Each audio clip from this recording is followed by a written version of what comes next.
Os moradores do entorno ouviram um grande estrondo quando toda a parte da frente do prédio veio abaixo. O desabamento aconteceu pouco depois das 10 da noite e, em seguida, focos de incêndio. Desabou, pô. Metade do prédio. Ó, o fio.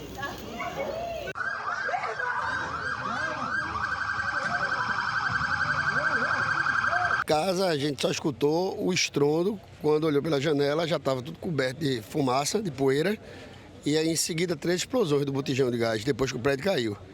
Aí eu tenho um amigo que é da prefeitura, que é aluno meu de capoeira, que mora aqui. Quando eu corri, que eu liguei para ele não atender, corri para cá. Chegou aqui, ele tinha chegado a primeira viatura do bombeiro, a gente ajudou a isolar. E foi quando chegaram as equipes do SAMU, do Bombeiro, Defesa Civil, e a gente acompanhou aqui até às 5 da manhã. Eu estou retornando agora.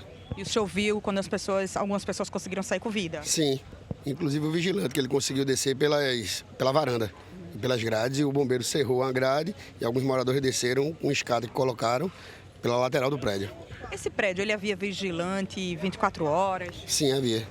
Mas ele já estava condenado a 20 e poucos anos. Segundo informações do vigilante, os moradores já haviam sido indenizados, os proprietários na realidade, mas outras pessoas ocuparam. Se passavam o proprietário, estavam alugando o imóvel. O prédio, no bairro de Jardim Atlântico, em Olinda, tinha 4 pavimentos e 16 apartamentos. 8 desabaram. 2 pessoas foram retiradas mortas dos escombros. Rodolfo Henrique Pereira, de 44 anos, e Everton Benedito dos Santos, de 13. Ainda durante a noite, 4 pessoas foram retiradas com vida. Um homem de 44 anos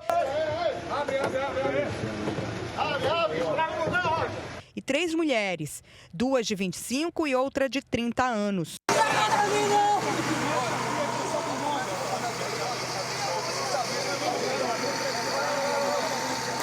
Coisa boa, criança, pessoa viva.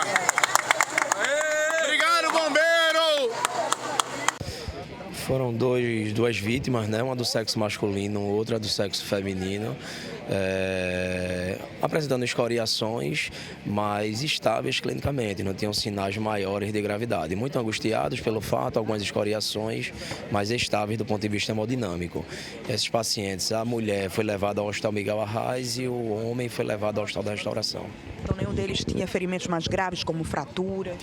Nessa primeira avaliação, a gente não conseguiu identificar. É muito importante esses pacientes serem referenciados a um serviço que atenda pacientes com a maior complexidade, porque não é incomum esses pacientes complicarem no segundo momento. Nessa avaliação inicial em loco, a gente entendeu que esses pacientes estavam estáveis clinicamente e chegaram bem até os hospitais para onde foram levados. A 5ª vítima sobrevivente, um homem de 57 anos, foi retirado pela manhã num resgate dramático do Corpo de Bombeiros e aplaudido por todos que acompanhavam o trabalho.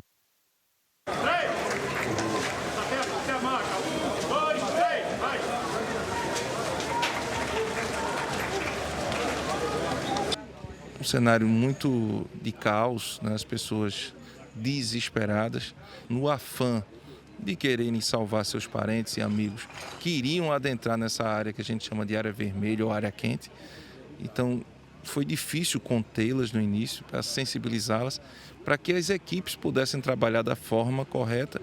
E, paralelamente a isso, durante o desabamento, quando nós chegamos, ainda tivemos que combater um incêndio e iniciar as buscas, tudo concomitante. Esse incêndio foi provocado justamente no desabamento? São informações imprecisas, né? Porque as pessoas elas não têm imagens, elas não têm algo concreto, ou seja, pessoas dizem algo, depois a mesma pessoa diz outra forma. O que sabemos é que a edificação colapsou, né? E logo após, quando nós chegamos, tinha sim 3 focos de incêndio. E aí foram debelados e não podiam ser debelados de qualquer forma, com demasia, tinha que ser com muita técnica para que não houvesse alagamento ou excesso de água, porque a gente não sabia no primeiro momento aonde estavam as vítimas. Mais de 60 bombeiros atuaram em 3 pontos, apontados por cães farejadores, que indicavam onde poderiam estar mais vítimas. Muitas vezes foi pedido silêncio para que os bombeiros pudessem ouvir as vítimas.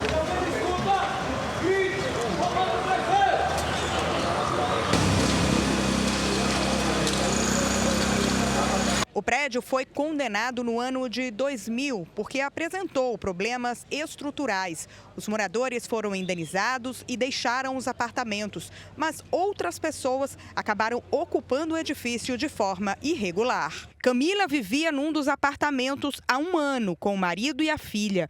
Ela conseguiu sair sem ferimentos e admitiu saber do risco que corria. Quando eu cheguei aí diziam, olha, é risco, não sei o quê, mas a pessoa sem ter para onde ir. Então você tinha consciência disso, né? Era. E tinha medo de morar aí? Tinha, porque era tudo rachado o chão. Mesmo assim, você arriscou morar aí? Foi, e Deus me deu a vitória para eu, para eu não ir mais. Foi muito desesperado, eu querendo sair dali de dentro. Qual andar que você estava? No segundo. Mas os escombros caíram sobre você? Como é que foi? Não, foi o sol de cá que caiu. Eu fiquei no de lá que não caiu.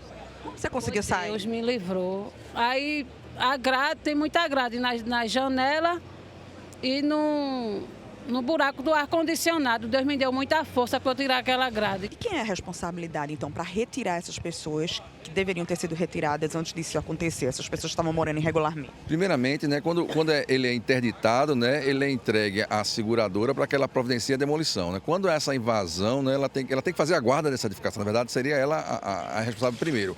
Se ela entra em ocupação irregular, ela tem que dar entrada na justiça para pedir a desocupação. Aí as forças, né, policiais é que vão retirar essa pessoa da lá, por fora de uma ordem judicial. De acordo com o movimento de luta por moradia, há em Olinda pelo menos outros 20 prédios que foram condenados e estão ocupados de maneira clandestina. Só aqui há um diagnóstico que foi feito, uma recomendação pelo Ministério Público e foi feito esse levantamento de 100 prédios que tem aqui esse laudo, só na cidade de Olinda, e desses 100, há 3 anos atrás, tinham 20 que estavam ocupados. Claro que após pandemia, né, desemprego, necessidade, muitas pessoas ocuparam e hoje esse número ele é o dobro, tem que ser demolido esses prédios. Há também uma proposta dessas famílias nossas que elas possam pegar esses prédios caixões e construir novamente, né, a prefeitura ela é uma das responsáveis junto com a seguradora, porque quem é responsável por esses prédios é a seguradora,